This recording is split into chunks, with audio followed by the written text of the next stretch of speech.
चलिए प्रार्थना करते हैं। स्वर्गीय पिता, इस मौका के लिए आपको बहुत बहुत धन्यवाद देते हैं। हम अभी तेरे वचन को सीखने जा रहे हैं। हमें बुद्धि और ज्ञान दे ताकि अच्छी तरह समझकर सीख सकें। हमारे पापों को क्षमा कर। छोटी प्रार्थना यीशु के नाम से मांगते हैं, आमीन। एक साफ पवित्र स्थान, एक साफ लोग। दोस्तों, यहूदी धार्मिक कैलेंडर के अंतिम दिन को प्रायश्चित के दिन कहा जाता था। उस दिन महायाजक पवित्र स्थान के परम पवित्र स्थान में जाता था। परमेश्वर के सामने ईमानदारी से अंगीकार करने के लिए सारा देश पृथ्वी पवित्र स्थान के चारों ओर इकट्ठा होते थे, अपने हृदयों की जांच करते थे और अपने पापों की स्वीकार करते थे। परमेश्वर के लक्ष्य एक स्वच्छ भवन से कहीं अधिक था। यह शुद्ध लोग थे। पर महायाजक प्रायश्चित के दिन कौन सी दो चीजें पूरी करता था?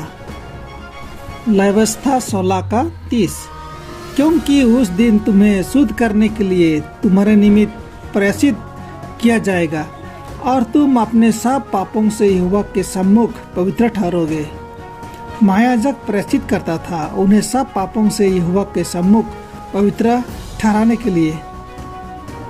इंग्लिश शब्द एटोनमेंट था।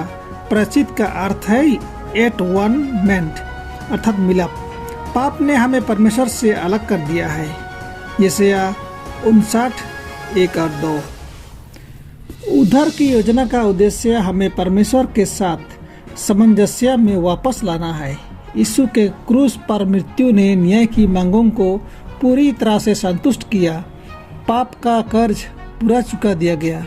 स्वर्गीय पवित्र स्थान में हमारे महायाजक के रूप में यीशु हमारे बीते समय का पाप का क्षमा और पाप के बंधन को दूर करने की शक्ति दोनों प्रदान करता है। परमेश्वर के अद्भुत प्रस्ताव का वर्णन हम पाते हैं रोमियो 8:15 में, क्योंकि तुमको दासत्व की आत्मा नहीं मिली कि फिर भयभीत हो, परंतु लेपालकपन की आत्मा मिली है, जिससे हम हे अब्बा, हे पिता कहकर पुकारते हैं। परमेश्वर हमें भयभीत होने का दासत्व की आत्मा नहीं प्रदान करता है, पर हमें लेपालकपन की आत्मा दिया है। सुसमाचार का लक्ष्य हमें पाप के बंधन से मुक्त करना है और उनकी कृपा से हमें परमेश्वर के पुत्रों और पुत्रियों के रूप में उन्नत करना है। नए जन्म पाए विश्वासी के जीवन में वास्तव में क्या होता है, यह समझाने के लिए बाइबल क्या प्रयोग करती है।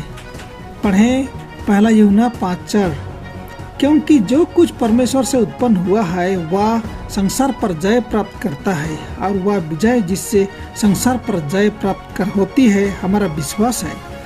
परमेश्वर से जन्म लेना संसार पर विजय प्राप्त करना है। परमेश्वर सनातन वाचा के लहू के द्वारा हम में क्या पूरा करना चाहता है। पढ़े इब्रानियों 13:20-21। अब संतिदाता परमेश्वर जो हमारे प्रभु यीशु को, जो भेड़ों का महान रखवाला है, सनातन वाचा के लहू के गुण से मरे हुओं में से जिला कर ले आया, तुम्हें हर एक भली बात में सिद्ध करे, जिससे तुम उसकी इच्छा पूरी करो, और जो कुछ उसको भाता है उसे यीशु मसीह के द्वारा हम में पूरा करे। उसकी महिमा युगनयुग होती रहे, आमीन। यीशु के द्वारा हमारे हृदय शुद्ध होते हैं। उनकी कृपा से हम उनमें पूर्ण हैं। उसकी शक्ति से हमारा जीवन नया बनता है। उसकी वाचा के द्वारा हम उसकी इच्छा पूरी करना चाहते हैं। हम उससे प्रसन्न करने में आनंदित होते हैं। अब यीशु कहाँ है? वह क्या कर रहा है? उसका अंतिम लक्ष्य क्या है? पढ़े इब्रानियों 9:24, क्योंकि मसीह ने उस हाथ के बनाए हुए पवित्र स्थान में, जो सच्चे पवित्र स्थान का नमूना है, प्रवेश नहीं किया, पर स्वर्ग ही में प्रवेश किया, ताकि हमारे लिए अब परमेश्वर के सामने दिखाई दे। इब्रानियों 9:26, नहीं तो जगत की उत्पत्ति से लेकर उसको बार बार दुख उठाना पड़ता, पर अब युग के अंत में वह एक बार प्रकट हुआ है, ताकि अपने ही बलिदान के द्वारा पाप को दूर कर दे। यीशु अब स्वर्ग की पवित्र स्थान में प्रवेश किया है, जो सच्चे पवित्र स्थान है, और परमेश्वर के सामने अपने लिए दिखाई देता है, अर्थात हमारे लिए खड़ा है। यीशु अपने बलिदान द्वारा एक ही बार में पाप को दूर कर दिया। आखिरी सवाल, यीशु उन लोगों को क्या प्रदान करता है जो अपने जीवन में पाप से संघर्ष करते हैं लेकिन जो विनम्रता से उससे खोजते हैं? उत्तर के लिए याकूब 4:6 हम देखें, वह तो और भी अनुग्रह देता है। इस कारण यह लिखा है, परमेश्वर अभिमानियों से विरोध करता है पर नम्रों पर अनुग्रह करता है। पुत्र यीशु अपने लोगों को उनकी कृपा प्राप्त करने के लिए अपने दिल खोलने के लिए आमंत्रित करता है। पृथ्वी के इतिहास के इन समापन क्षणों में वह हमें अपने अनुग्रह के माध्यम से आमंत्रित करता है। पृथ्वी के इतिहास के इन समापन क्षणों में वह हमें अपने अनुग्रह के माध्यम से आमंत्रित करता है कि हम अपने हृदयों को क्रोध, कड़वाहट, आक्रोश, अभिमान, लोभ और वासना से शुद्ध करें। यीशु चाहता है कि उसके लोग शुद्ध हों और विजयी हों। वह हमारे जीवन में असंभव को पूरा करने के लिए आवश्यक सभी अनुग्रह प्रदान। आइए प्रार्थना करते हैं। हे हमारे पिता, इस वचन के लिए बहुत बहुत धन्यवाद। हमें वचन को अंतःकरण में रखने के लिए समर्थ दे और अपने लिए और दूसरों के लिए फायदे में ला सके। छोटी प्रार्थना यीशु के नाम से मांगते हैं, आमीन।